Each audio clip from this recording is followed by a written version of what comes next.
Video देखने के बाद वीडियो के डिस्क्रिप्शन बॉक्स में वीडियो के घटक से संबंधित प्रश्न पूछे गए हैं। इन प्रश्नों को अपनी कॉपी में लिखकर हल करें। वीडियो के डिस्क्रिप्शन बॉक्स में एक गूगल फॉर्म की लिंक भी दी गई है। लिंक खोलकर इस फॉर्म को जरूर भरें।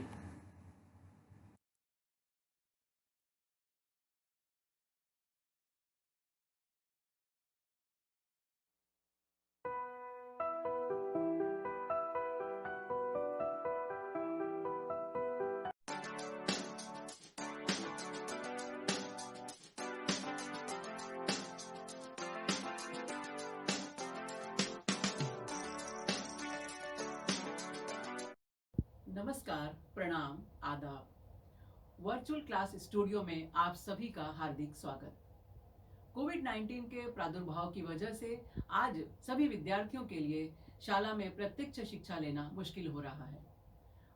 इस मुश्किल घड़ी में बृहन मुंबई महानगर पालिका ने एक सराहनीय कदम उठाया है और YouTube चैनल की शुरुआत की है।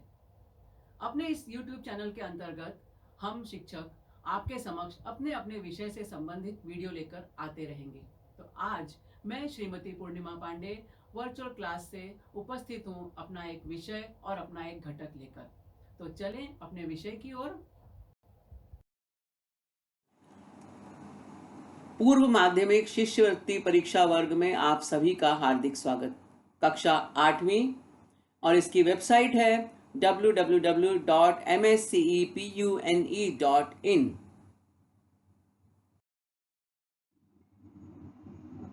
पूर्व माध्यमिक शिष्यवृत्ति परीक्षा कक्षा 8वीं, विषय है प्रथम भाषा।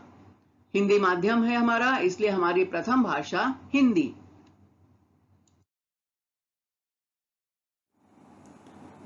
शिष्यवृत्ति परीक्षा हमारे दिमाग को एक दिशा देती है, सोचने के लिए गति प्रदान करती है यह परीक्षा। और जब हम सोचने की दिशा में काम करते हैं, सतत प्रयास करते हैं, तो हमारे दिमाग की बत्ती जल जाती है, हमें अपने प्रश्नों का उत्तर मिलने लगता है। इसलिए बच्चों, हमेशा सोचो ये काम क्यों हो रहा है। 3 मुद्दों को याद रखो। 3 मुद्दे कौन से? What, why and how. क्या, क्यों और कैसे।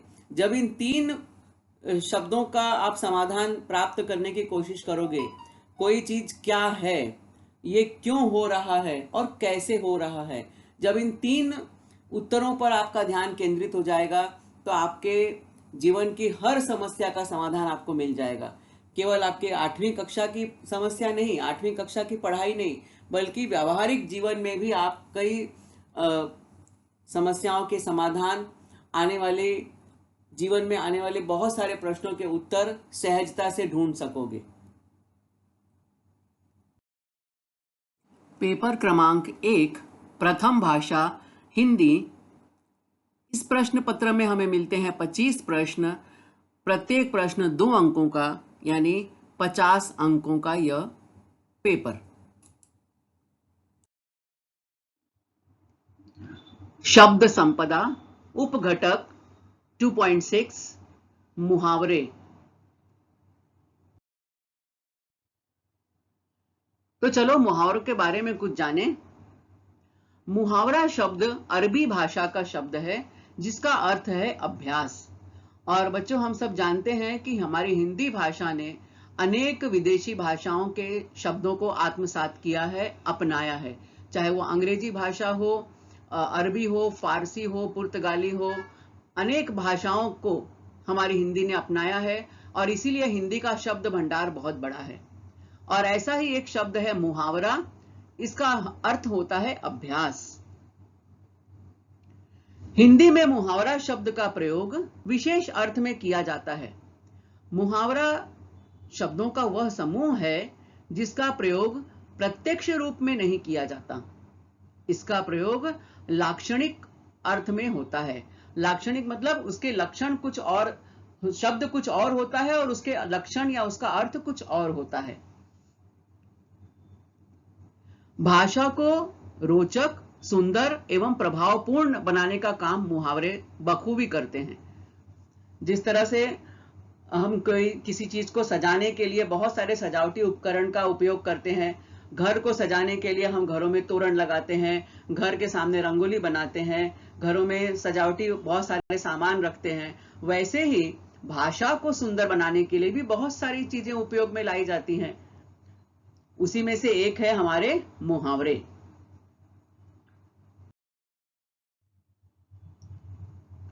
जब कोई वाक्यांश अपने सामान्य अर्थ को छोड़कर किसी विशेष अर्थ में रूढ़ हो जाता है तो उसे मुहावरा कहते हैं। वाक्यांश मतलब वाक्य का अंश। जब किसी वाक्य का कोई टुकड़ा, कोई अंश सामान्य अर्थ को छोड़कर कोई विशेष अर्थ बताता है और हमेशा उसका वह विशेष अर्थ ही होता है, तो उस वाक्यांश को, वाक्य के उस छोटे से टुकड़े को हम मुहावरा कहते हैं। मुहावरे वाक्य के अंश होते हैं। ये पद के रूप में भी होते हैं। पद मतलब पद्य रूप में भी होते हैं, गद्य रूप में भी होते हैं। किसी वाक्य के अंश होते हैं या किसी कविता या काव्य का कोई छोटा सा टुकड़ा हो, तो दोनों के अंश को हम मुहावरा कहते हैं। और इनकी खासियत, विशेषता यही है कि ये साधारण अर्थ का बोध न कराकर किसी विशेष अर्थ का ही बोध कराते हैं। यानी जो उन शब्दों का अर्थ होगा, मुहावरे में आए हुए शब्दों का, उसका पूरे मुहावरे का वो अर्थ नहीं होगा। कैसे, अभी आगे हम देखेंगे।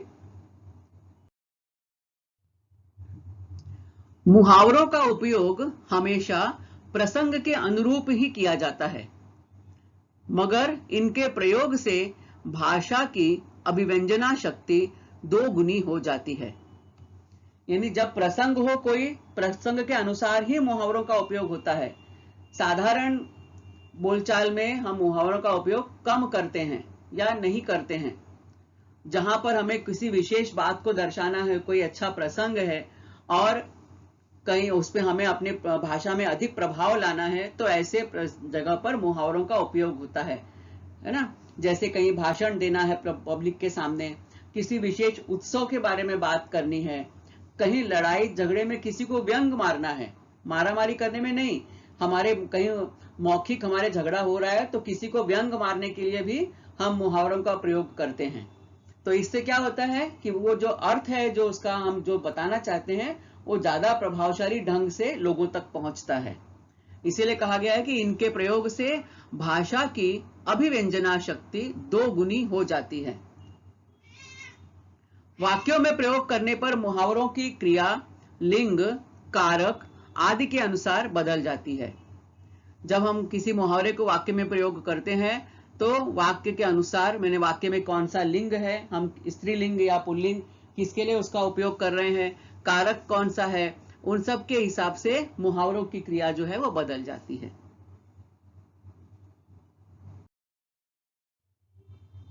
अब जैसे बहुत ही प्रसिद्ध मुहावरा है, काला अक्षर भैंस बराबर। अब यदि इस पे आप ध्यान दोगे तो काला एक अलग अर्थ है, काला रंग के बारे में है, अक्षर हम सब जानते हैं, भैंस भी हम सब जानते हैं। अब काला अक्षर भैंस बराबर कैसे, इसका क्या अर्थ है, तो ऐसा इसका हम उदाहरण देखते हैं। तो यहां पर हमारे सामने 4 अर्थ दिए गए हैं। अनपढ़ होना, दूसरा मूर्ख होना, तीसरा भैंस होना और चौथा गंवार होना। अब इन चारों में से एक अर्थ है इस मुहावरे का। हमारे सामने 4 ये पर्याय दिए, वृत्त दिए हैं, 4 पर्याय दिए हैं, हमें उचित पर्याय पहचानना है। तो बच्चों, काला अक्षर भैंस बराबर का अर्थ होता है अनपढ़ होना, जो बिल्कुल भी पढ़ा लिखा नहीं है, यानी पर्याय क्रमांक 1। तो अब देखो, काला अक्षर भैंस बराबर, ये शब्द में, इस मुहावरे में जितने शब्द थे, हर एक का अर्थ देखो अलग अलग। तो किसी का भी अर्थ ऐसा नहीं समझ में आता कि पढ़ाई लिखाई से कुछ मतलब है, लेकिन इसका एक विशेष अर्थ है जिसका अर्थ होता है अनपढ़ होना। तो इस तरह से जो मुहावरे होते हैं वो विशेष अर्थ प्रदर्शित करते हैं। अब चलो अगला मुहावरा देखते हैं।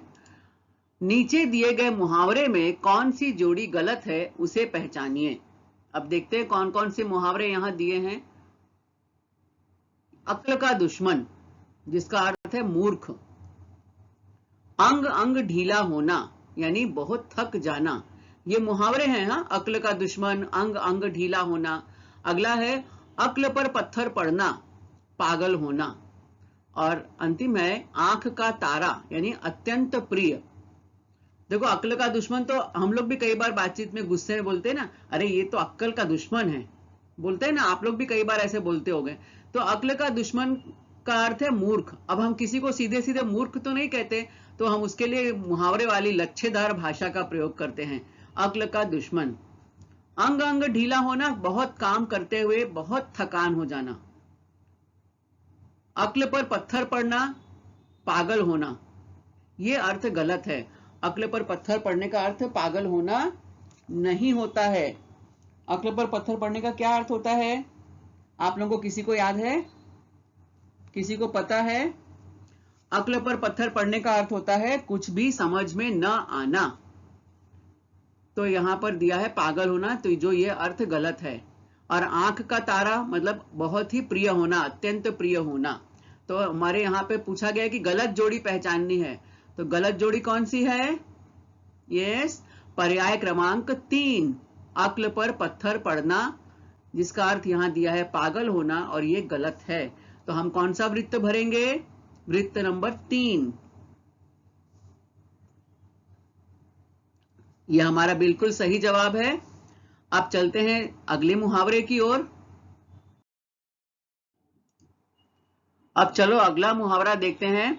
अगला मुहावरा है चार चांद लगाना। इसका क्या अर्थ है? हमारे सामने 4 अर्थ यहां दिए गए हैं। चंद्रमा पर पहुंचना, सुंदर होना, चंद्रमा की तरह होना, सौंदर्य बढ़ाना। अब इसका सही अर्थ क्या है? अब चंद्रमा पर पहुंचना नहीं, बिल्कुल नहीं। सुंदर होना, ये भी नहीं है। चंद्रमा के जैसा होना, ये भी नहीं है। सौंदर्य बढ़ाना, बिल्कुल। 4 चांद लगाना मतलब होता है शोभा बढ़ाना या सौंदर्य बढ़ाना। सौंदर्य किसी व्यक्ति का नहीं। हाँ, यहां पर ध्यान रखेंगे कि सौंदर्य किसी व्यक्ति का नहीं, ये व्यक्ति का, ये किसी भी वस्तु का सौंदर्य, किसी कार्यक्रम की शोभा।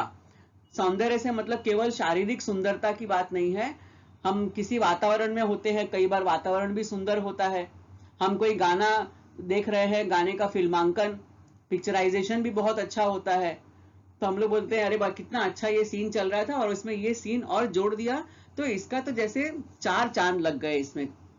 या कई बार आपने भाषण में सुना होगा कि आप हमारे कार्यक्रम में आए, आपने हमारे कार्यक्रम में 4 चांद लगा दिए, यानी कार्यक्रम की शोभा बढ़ा दी, कार्यक्रम की सुंदरता बढ़ गई। तो पर्याय क्रमांक कौन सा हुआ? पर्याय क्रमांक 4, और हम 4 नंबर के वृत्त को भरेंगे, और ये बिल्कुल सही जवाब।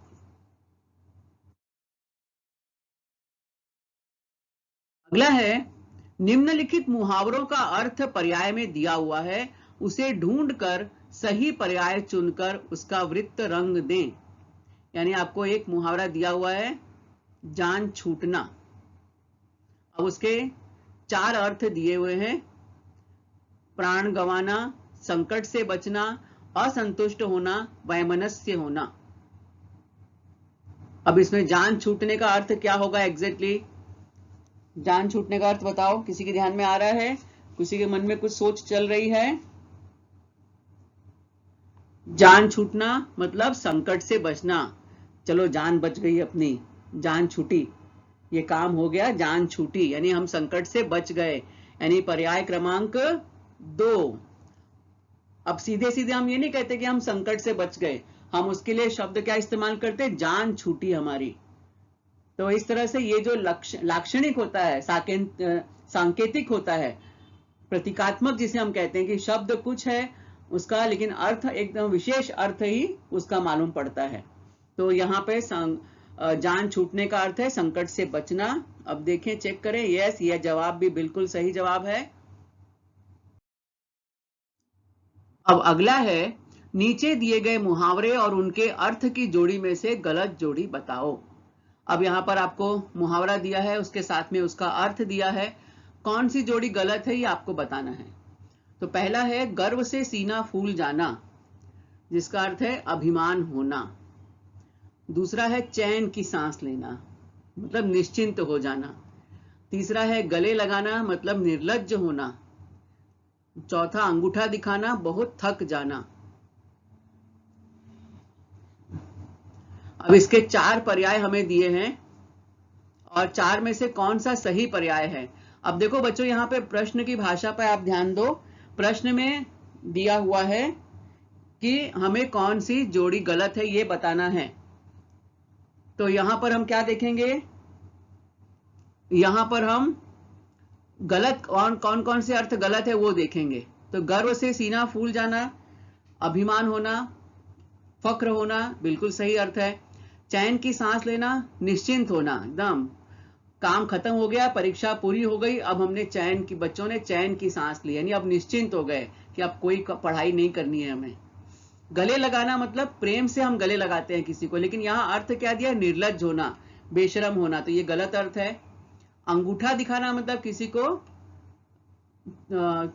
अंगूठा दिखाने का अर्थ हम कह सकते हैं कि किसी को हम कुछ काम करने से मना कर देना या कुछ चीज देने से मना कर देना। अब यहाँ अर्थ दिया गया है बहुत थक जाना, तो क और ड ये दोनों अर्थ जो है ये गलत अर्थ हैं। तो पहला इसमें, अब इसमें और यहाँ पे उत्तर में भी देखो, उत्तर में भी आपको यहाँ पे जोड़ी दी हुई है अ और क। तो अब हमने पहले ही देख लिया कि अ तो अर्थ जो है सही है, तो भले क वाला अर्थ गलत है लेकिन पहला तो अर्थ सही है, तो ये जोड़ी सही नहीं है। दूसरी जोड़ी है ब और ड, अब ब भी पहला जो उत्तर है सही है, तो ये जोड़ी भी नहीं है। तीसरी है अ और ब तो दोनों अर्थ बिल्कुल सही है। तो बची अब चौथी जोड़ी क और ड। क गले लगाना निर्लज्ज गलत है और ड ये भी गलत है, तो हमारा उत्तर कौन सा है, पर्याय क्रमांक 4। हम कौन सा वृत्त भरेंगे, वृत्त क्रमांक 4, और यस ये बिल्कुल हमारा सही जवाब है। चलो अब यहां नया मुहावरा हम देखते हैं, छठी का दूध याद आना। इस मुहावरे का उचित पर्याय पहचानिए। ये मुहावरा है, हाँ, छठी का दूध याद आना। अब छठी मतलब कक्षा छठी है या छठे दिन का है या क्या है पता नहीं, अब यहाँ पे कोई भी अर्थ हो सकता है। दूध हम सब जानते हैं, याद आना भी हम सब जानते हैं, लेकिन अब इसका अर्थ क्या है वो बिल्कुल अलग है। तो अर्थ क्या है वो हम देखते हैं। यहाँ पे बहुत सारे पर्याय हैं। कितने पर्याय, बहुत सारे में 4 पर्याय। पहला है खुशामद करना, दूसरा अत्यधिक होना, तीसरा बहुत दुर्दशा होना और चौथा परिश्रम करना। अब बच्चों छठी का दूध याद आना, ये मुहावरे का हम कैसे प्रयोग करते हैं, ले ये दो पहलवानों में कुश्ती हो रही थी और उसमें हमारे पहलवान ने ऐसा उसको छठी का दूध याद दिलाया, ऐसा दांव लगाया और ऐसा उसको पटका कि उस दूसरे पहलवान को छठी का दूध याद आ गया। कुछ अर्थ समझ में आया। इंडिया और पाकिस्तान का क्रिकेट मैच हो रहा था, 2020 का मैच चल रहा था, और विराट कोहली ने उनके बॉलर को ऐसा धोया, ऐसा चौका छक्का लगाया कि उसे छठी का दूध याद दिला दिया। अर्थ आपको कुछ कुछ समझ में आ रहा है ना। इसका अर्थ है बहुत दुर्दशा होना, किसी की मिट्टी पलीत कर देना, बहुत दुर्दशा हो जाना, यानी पर्याय क्रमांक 3। और ये तो पता है बिल्कुल सही जवाब है हमारा ये।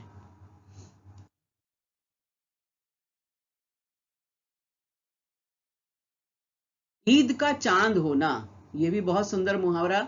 इसका सही अर्थ क्या है बताना है हमें, पर्याय सही ढूंढना है। 4 अर्थ हमारे सामने दिए गए हैं। बहुत सुंदर होना, छोटा दिखाई पड़ना, बहुत दिनों बाद दिखाई देना, कभी न दिखाई पड़ना। अब यहाँ पे ईद का चांद, अब इसके लिए हमें सही क्या इसका अर्थ है, ईद का चांद होना मतलब ईद का चांद बहुत मुश्किल से दिखाई देता है ना। कभी जो बच्चे ईद का, रमजान ईद मनाते हैं तो उसमें चांद देखकर हम रोजा तोड़ते हैं ना, ईद मुबारक करते हैं। तो ईद का चांद होना, ईद का चांद बहुत पतली सी एक रेखा होती है चांद की एकदम, और वो चांद दिखाई देता है। तो ईद का चांद होने का अर्थ है बहुत दिनों बाद दिखाई देना। तो पर्याय क्रमांक 3 ये भी हमारा सही जवाब है।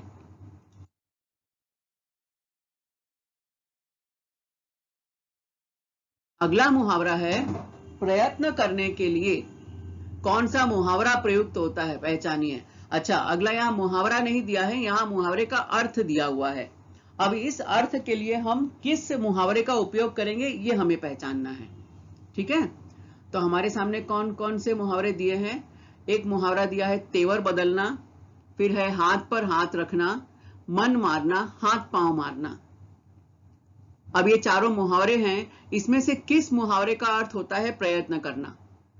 तो तेवर बदलना मतलब रंग बदलना, अपने अपने क्या बोलते हैं उसको, अपने स्वभाव का मूड बदल देना, अपना तुरंत बातचीत करते करते अचानक से, अभी हम बहुत प्यार से बात कर रहे हैं, अचानक से बात करते करते गुस्सा हो जाएंगे, तो बोले अरे तेवर क्यों बदल दिए, अभी तो इतने प्यार से बात कर रहे थे, अभी हम लोग अभी इतने गुस्से में क्यों आ गए। या हम किसी के बहुत अच्छे मित्र हैं, अचानक से उससे दुश्मनी हो जाती है किसी से, तो बोलते अभी तक तो बहुत अच्छी दोस्ती थी, पता नहीं क्यों उसके अपने तेवर बदल गए इतने। तो तेवर बदलना मतलब रंग बदलना, स्वभाव में थोड़े से बदलाव आना। हाथ पर हाथ रखना यानी कुछ न करना, जो दोनों हाथ पर हाथ रखे बैठे रहेगा तो कैसे काम करेगा, तो उसको बोलते हैं हाथ पर हाथ रखना। मन मारना और हाथ पांव, मन मारना मतलब अपनी इच्छा को दबाना, हाथ पांव मारना मतलब प्रयास करना, मेहनत करना। तो प्रयत्न करने के लिए सही मुहावरा कौन सा है, हाथ पांव मारना, यानी पर्याय क्रमांक 4। बिल्कुल हमारा सही जवाब है ये, पर्याय क्रमांक 4। अगला है शीश झुकाना। ये मुहावरा है, हमें इसका सही अर्थ पहचानना है। तो बच्चों यहां पर हमें 4 चीजें दी हुई हैं, विनम्र होना, निराश होना, उदास होना और शर्मिंदा होना। तो शीश झुकाने का मतलब क्या होता है, हम किसके सामने सिर झुकाते हैं, भगवान के सामने सिर झुकाते हैं, अपने माता पिता के जब पैर छूते हैं तो उनके सामने सिर झुकाते हैं, अपने गुरु के चरणों में शीश नवाते हैं। तो हम शीश झुकाने का मतलब होता है विनम्र होना, वहां पर हम उदास नहीं होते हैं, निराश भी नहीं होते और शर्मिंदा भी नहीं होते, हम विनम्र होते हैं। तो शीश झुकाने का अर्थ है विनम्र होना। कौन सा पर्याय है विनम्र होना, देख रहे हो ना आप लोग, बताओ कौन सा पर्याय है। यस, वेरी गुड, पर्याय क्रमांक 1। चलो चलो देखें यहां पर क्या है, शब्द है या मुहावरा है, क्या है। ओ, यहां पर हमें एक शब्द दो दिया गया है, सहायता करना। अब इसके लिए, इस शब्द समूह के लिए हम कौन सा मुहावरा उपयोग में ला सकते हैं सहायता करना के लिए। तो 4 मुहावरे हमारे सामने दिए हैं बच्चों। हाथ मिलाना, हाथ बटाना, हाथ को हाथ न सूझना और हाथ समेटना। बहुत बढ़िया, चारों जो मुहावरे हैं सभी हाथ से संबंधित हैं। अब हमें सही मुहावरा जो है इसमें से ढूंढना है। तो पहला मुहावरा है हाथ मिलाना, मतलब दोस्ती करना।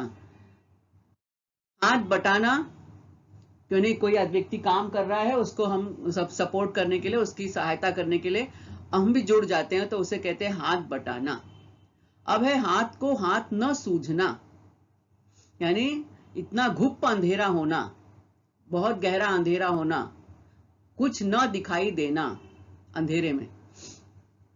और है हाथ समेटना, हाथ खींच लेना, हाथ समेट लेना, यानी हाथ पीछे खींच लेना, यानी सहायता से इनकार कर देना। तो हमारा तो शब्द क्या है, शब्द समूह सहायता करना। तो इसके लिए सही पर्याय कौन सा है, हाथ बटाना, पर्याय क्रमांक 2, हाथ बटाना बिल्कुल सही जवाब है हमारा ये। अब हमें गलत जोड़ी का पर्याय पहचानना है। अब तो आप लोग को समझ में आ गया है कि कैसे इसको हम पहचानते हैं। चलो पहले देखते हैं जोड़ियां कौन कौन सी दी हैं। तो पहला दिया है नाच नचाना, अपने ढंग से काम कराना। हम लोग बोलते हैं उसको अपनी उंगली पे नाच नचा रहे हैं, यानी किसी को अपने उंगली के इशारे पर चला रहे हैं, मतलब अपने ढंग से हम काम करवा रहे हैं, तो उसे कहते हैं नाच नचाना। अगला है मुंह लटकाना, निराश होना, बहुत दुखी होना, है ना, मुंह क्यों मुंह लटकाए बैठे हो, ऐसा बोलते हैं ना कई बार, अरे जाने दो नंबर कम आए तो क्या हुआ, मुंह लटकाने की कौन सी बात है इसमें, अगली बार मेहनत करना। तो मुंह लटकाना मतलब दुखी होना, निराश होना, उदास होना। शामत आना, बुरा समय होना, ये भी सही अर्थ है, मेरी शामत आई है जो मैं ये काम करूंगी, है ना। तो शामत आना मतलब कोई मेरा बुरा समय आया है, तो शामत आना मतलब बुरा समय होना। और अगला है दिल बैठना, जिसका अर्थ दिया है आवाज बंद होना। दिल बैठना मतलब क्या होता है? आप लोगों को किसी को अंदाजा है कि दिल बैठना इसका मतलब क्या है? दिल बैठने का मतलब हमारा उदास हो जाना, निराश हो जाना, हतोत्साहित हो जाना, उत्साह का खत्म हो जाना। तो लेकिन यहां क्या अर्थ दिया है? आवाज बंद होना। तो अब हमें इसमें गलत जोड़ी कौन सी है? यही है, चौथी नंबर की जोड़ी जो है गलत है, बाकी तो सभी अर्थ सही दिए हैं। तो हम कौन सा वृत्त भरेंगे? वृत्त क्रमांक 4, बिल्कुल सही उत्तर। फिर से हमें गलत जोड़ी का पर्याय पहचानना है।